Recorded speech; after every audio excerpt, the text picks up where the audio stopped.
Zënja Lala, a kemi të reja spari nga operacioni Ura, ku godit grupi fuqishëm i narkotrafikut në Durrës, ku opozita përsëri bërtiti fort që arestimet u bën fill pasi përfunduan zgjedhjet.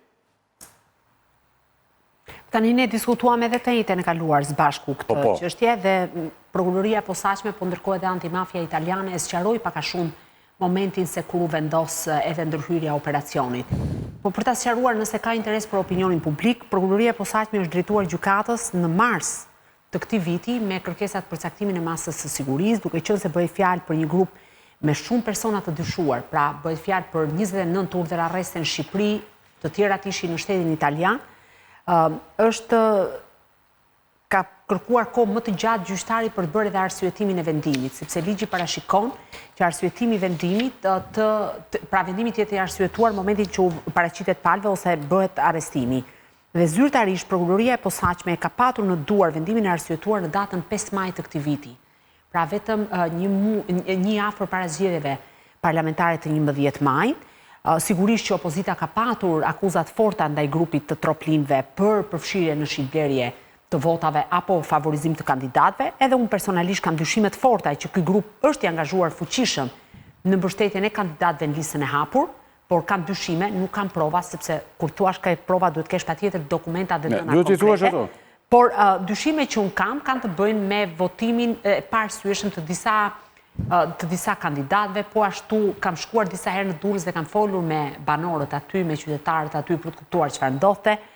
Gjithashtu ka edhe një përplasje me sa duket mes grupit të troplinëve dhe Vangjush Dakos, ish kryetarit të Bashkisë së Durrësit, që ka të bëjë pikërisht me emrat e listës së hapur dhe me pretendimet për 2027 për Bashkinë e Durrësit, po për të kthyer tek pyetja juaj, në datën 5 maj, sikur se thash, s'pak ka patur në duar vendimin, në datën 7 është bërë një mbledhje e përbashkët mes antimafias italiane dhe palës shqiptare dhe është vendosur që ndërhyrja të jetë në datën 21 maj, pra në dakordsinë mes dy shteteve, pra mes dy prokurorive, siç është antimafia e Barit dhe prokuroria e posaçme, të ketë ndërhyrje në datën 21 maj.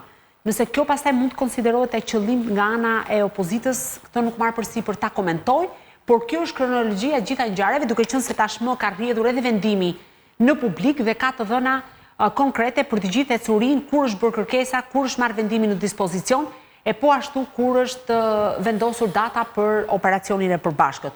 Sa i përket detajeve të operacionit, dy janë momentet mendoj që ne duhet kemi në konsiderat.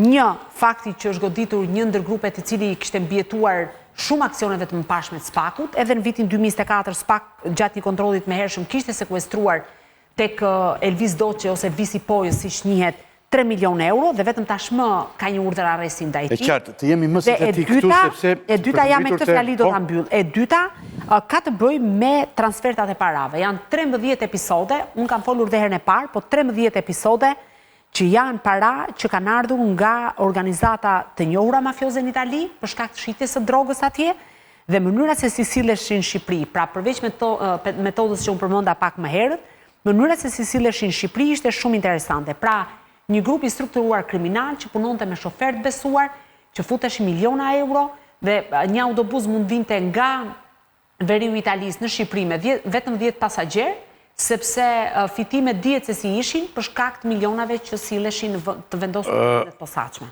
A është ky një grup i angazhuar në krime zgjedhore siç pretendon Sali Berisha? Kemi prova. Se ky gjithmonë thoni ju, thatë, ka qenë një grup i angazhuar. Po, absolutisht. Ky është fakt publik. Janë paraqitur, jo, se... Ja ta them, ta gjej pyetjen. Tu të dim që ndodh kjo gjë, rëndom. Tani kemi prova, ju për shembull. Tani që të më kërkosh mua të gjej përgjimin telefonik, s'ma kërkon dot se jam unë prokurori. Do të thënë, unë nisem nga të dhënat që vijnë nga terreni. Dhe grupi i troplinëve dhe Elvis Doçi, pra nipi i Gjevdet Troplinit, ka qenë i angazhuar në fushatë zgjedhore. Ka kontroll të plot mbi portin e Durrësit, e ka kontroll të plot mbi Universitetin e Durrësit për shkak të disa emërimeve të cilat janë bërë dhe këto janë fakte të njohura botërisht, mund të verifikohen lehtësisht nga gazetarët, por edhe nga prokuroria nëse do të jetë. Tani se si prokuroria mund ta përkthejë këtë në provë për shitblerje të votave apo për krim zgjedhor, këtë duhet na sqarojë prokuroria jo unë. Por, mjafton të shikoje ditën e zgjedhjeve, që unë kam parë pamje filmike, se si njerëz me eksponent të botës krimit, vendoseshin aty në formën e tuneleve, në një farë mënyre, në një formë presioni ndaj qytetarëve, që të votonin ose ata të cilët nuk do të votonin në favor të subjektit që ata preferonin, ose të kandidatit që ata preferonin, nuk ishin të mirëpritur në qendrat e votimit. Këto janë fakte dhe për këto më mbaj përgjegjësi çfarë unë po them. Ndërkohë, duhet ta jap prokuroria. Sigurisht. Ndërkohë opozita në Durrës e ka harruar rezultatin e vitit 2021. Ndaj unë e shtyva më shumë këtë pyetje, duket e të çuditshme që të ketë ndikim kaq të madh të krimit dhe opozita të ruaj kuotat që ka patur në Durrës. Megjithëse ka patur atëherë dhe kjo ideja e përgjimeve për zgjedhjet e vitit 2021 janë ato? Jo, janë të 2017-ës. 2017-ës, po. 2017-ës. Po a kishte ndihmë nga krimi se, për shembull, bëhen aludime për një ish prokuror që është zgjedhur aty.